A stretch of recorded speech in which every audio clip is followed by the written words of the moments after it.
Prezados amigos do canal, prezados inscritos, viemos aqui abordar este tema, que é um tema, vamos dizer, por demais espinhento, por demais problemático.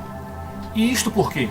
Porque o tema em si nos coloca em confronto tanto com a visão católica como com a visão protestante. E, de fato, pelo fato de ter essa polêmica envolvida, achamos bem complicado, bem difícil essa abordagem. Mas vamos tentar elucidar aqui, tentando ver se nós conseguimos reduzir a poucas palavras. Os protestantes, sempre quando defendem a doutrina deles, dizem que eles estão baseados exclusivamente na Bíblia e que somente pela Bíblia é que podem chegar vamos dizer assim, as doutrinas deles. Só pela Bíblia pode chegar a doutrina. E isso daí faz com que a Escritura fique assim, vamos dizer assim, à mercê de interpretações, né? À mercê de interpretações. Porque, como vocês sabem, dentro mesmo do movimento protestante surgiram dezenas, ou se não centenas de interpretações, ao ponto de encontrarmos igrejas que são até antagônicas às que se originaram com Lutero, né? É o caso da Testemunha de Jeová, da Mormon, etc., que acabam se conflitando e nem se pode mais dizer se de fato são protestantes, né? Pois bem, então tem esse lado de como o protestante vê a Escritura Sagrada. Como se a Escritura Sagrada tivesse sido escrita direto por Deus e tivesse chegado à Terra sem passar por mão humana, sem passar por nenhuma tradução, nada. E sem exigir uma interpretação de teólogos, de pessoas realmente conscientes e consagradas, né? Pois bem, já o catolicismo tem uma visão, assim, vamos dizer assim, muito mais bairrista, muito mais, vamos dizer assim, sectarista. Porque para o catolicismo, somente uma interpretação é verdadeira e é a interpretação da Igreja Católica. E mais, quando dizem a verdade de que foi a Igreja quem trouxe a Bíblia e não a Bíblia que trouxe a Igreja, né? Foi a Igreja Católica quem ensejou a existência da Bíblia no mundo, porque foi a Igreja Católica, a Igreja Cristã original, que ao final é a católica. Então foi essa Igreja Cristã que gerou a Escritura Sagrada naquele concílio lá de 300, 400 anos após Jesus, quando houve o cânon cristão, o cânon das Escrituras, e ali se estabeleceu um Novo Testamento. Então quem foi que canonizou aqueles livros, selecionou aqueles livros e colocou-os como realmente normas de regra de vida e de fé? Foi exatamente a Igreja Cristã primitiva, que é o catolicismo, que é a Igreja Católica.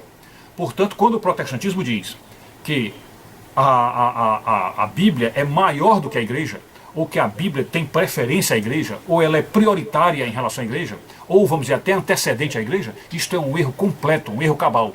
Porque foi a Igreja quem trouxe a Bíblia. Tanto é que a própria Bíblia, o próprio Novo Testamento diz que a Igreja é coluna e baluarte da verdade. Não é isso? Vamos deixar o trecho aí para vocês acompanharem. Pois bem, então essas duas visões, que é o que nós estamos confrontando agora, a maneira como o protestante vê da exclusividade da Escritura Sagrada e colocando a Bíblia como tendo ela própria sido, vamos dizer assim, introdutória das igrejas de hoje, como se a Bíblia tivesse, vamos dizer, nascido antes de todas as igrejas, né? Então, aí vem esse erro crasso, porque a Bíblia foi legado da Igreja Católica. Ela nasceu a partir da Igreja Católica, que era a Igreja primitiva, a Igreja de antes de Lutero. E, por outro lado, a Igreja Católica comete um erro em relação à avaliação das Escrituras, é porque quando os católicos, ou a teologia católica, critica a teologia protestante, ela sempre diz que o erro do protestantismo vem de uma distorção ou de uma má interpretação do que a Igreja Católica diz. Então, há sempre essa ideia de que o catolicismo interpreta originalmente, no seu original, vamos dizer assim, tendo o caráter original dessa interpretação, e o protestantismo vem e desvia e faz uma cirurgia hermenêutica para estabelecer as suas doutrinas, né? Pois bem, então qual é o erro da Igreja Católica nesse sentido? O que nós temos que observar é o seguinte, que muito antes da Igreja Católica nascer, muito antes do judaísmo nascer, muito antes até do Velho Testamento nascer, e ainda antes do mundo nascer, de Adão e Eva nascer, do mundo nascer, do planeta nascer, do sistema solar, da galáxia, do universo, havia uma coisa que já era anterior a tudo e é tão velha quanto Deus, entre aspas, porque estava com o próprio Deus e é o próprio Deus. Isso se chama a verdade. É a verdade. Então, a verdade é que é anterior a tudo, a todas as escrituras, a todo o Novo Testamento, a todo o Velho Testamento, a todas as interpretações, tudo. A verdade é anterior a tudo. Então, se o critério de validade de uma informação se trata da antiguidade da informação, a informação mais antiga é a verdade, porque ela é eterna, ela nunca nasceu, ela sempre existiu e sempre existirá. E então, portanto, que todas as interpretações da Bíblia, sendo elas centradas na verdade e baseadas na verdade, essa interpretação é superior à de qualquer pessoa.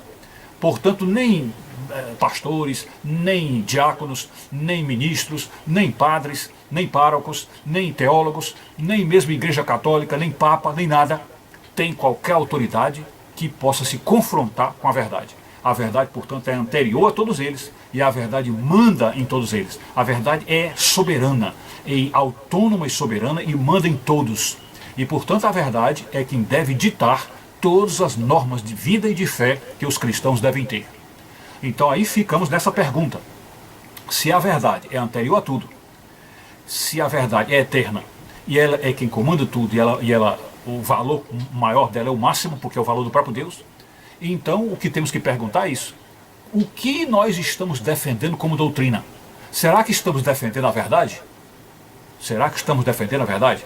Então, quando o catolicismo fala que defende os seus pontos de vista, está defendendo a verdade? Ou a verdade está apoiando aquele ponto de vista? Assim também o protestantismo, quando ele fala, quando ele prega, quando ele ensina, está defendendo a verdade? E a verdade aprova ou colabora com este ponto? Então é isso que temos que ver, é isso que temos que ver. A verdade, portanto, é soberana. Ela é quem deve ditar todas as nossas normas de vida e de fé.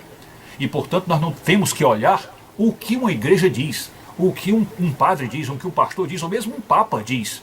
Por mais que nossa igreja tenha sido feita aos pés de Jesus, como foi a igreja católica, feita por Jesus, colocando São Pedro como primeiro papa, por mais que nossa igreja seja assim, o que nós temos que obedecer de coração é a verdade. Como diz São Paulo lá na carta aos Romanos, a verdade é quem deve ditar e orientar a nossa vida. E a verdade é soberana, ela ultrapassa tudo que qualquer igreja diz, mesmo da igreja católica, ela está acima de tudo isso. Então o que temos que pensar é, será que todo o conjunto de papas da história, todas as encíclicas papais, todos os documentos do Vaticano, tudo que a Igreja Católica publicou, será que isso aí é superior à verdade? Absolutamente. Não tem. Não tem como ser superior à verdade. A verdade é superior a tudo, a verdade é o próprio Deus e, portanto, ela deve mandar a nossa vida. Mas vamos fazer um pequeno intervalo para observarmos aí quais são os textos que nós nos embasamos para tratarmos dessa questão, nesse resumo que estamos fazendo. Vamos ver aí. Os dois textos que nos baseamos para ter apresentado esse resumo são os seguintes.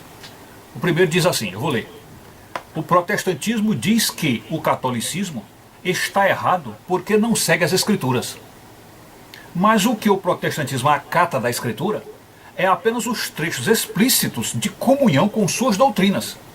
E nos demais, o que aproveitam é produzido por interpretações pessoais de seus pastores e teólogos, como que costurando um enredo que favorece aos seus interesses proselitistas. Ok? Este é o texto que nos baseamos para frisarmos o pensamento protestante. E o texto onde nos baseamos para frisarmos o pensamento católico, ou vamos dizer, a crítica ao catolicismo, seria a seguinte. Quando Jesus foi tentado, ele não usou nenhuma doutrina de igreja ou encíclica papal. Repetindo, quando Jesus foi tentado, ele não usou nenhuma doutrina de igreja, nem encíclica papal. Ele não usou nenhuma orientação de magistério eclesial, nenhuma teologia, nenhuma filosofia patrística. Ele usou simplesmente a escritura curta e grossa da verdade. Verdade que transcende e antecede em zilhões de anos tudo aquilo que a igreja veio a conhecer depois do Pentecostes. Ok? Então, na tentação de Cristo, que está lá no capítulo 4 de Lucas e Mateus, Jesus não usou nada do que a Igreja Católica fez, nada. Encíclica papal, doutrinas, absolutamente nada. Jesus usou simplesmente a dura e crua verdade. Jogou a verdade na cara do inimigo. Somente a verdade. E ali então é aquela verdade expressa na escritura básica. Então é essa verdade que deve nortear e embasar toda a nossa fé. E essa verdade é superior a tudo o que os pastores dizem, a tudo o que o protestantismo diz, e é superior a tudo que padres, tudo que papas e tudo que o catolicismo diz. É isso. Porque eu lhes tenho transmitido as palavras que me deste, e eles as receberam, e verdadeiramente conheceram que saí de ti, e creram que tu me enviaste. É por eles que eu rogo, não rogo pelo mundo, mas por aqueles que me deste, porque são teus. Ora, todas as minhas coisas são tuas, e as tuas coisas são minhas, e neles eu sou glorificado. Já não estou no mundo, mas eles continuam no mundo, ao passo que eu vou para junto de ti. Pai Santo, guarda-os em teu nome, que me deste, para que eles sejam um, assim como nós.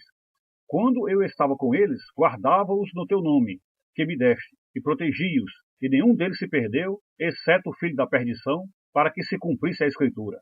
Mas agora vou para junto de ti, e isto falo no mundo para que eles tenham o meu gozo completo em si mesmos. Eu lhes tenho dado a tua palavra, e o mundo os odiou, porque eles não são do mundo, como também eu não sou. Não peço que os tires do mundo, e sim que os guardes do mal. Eles não são do mundo, como eu também não sou. Santifica-os na verdade, a tua palavra é a verdade.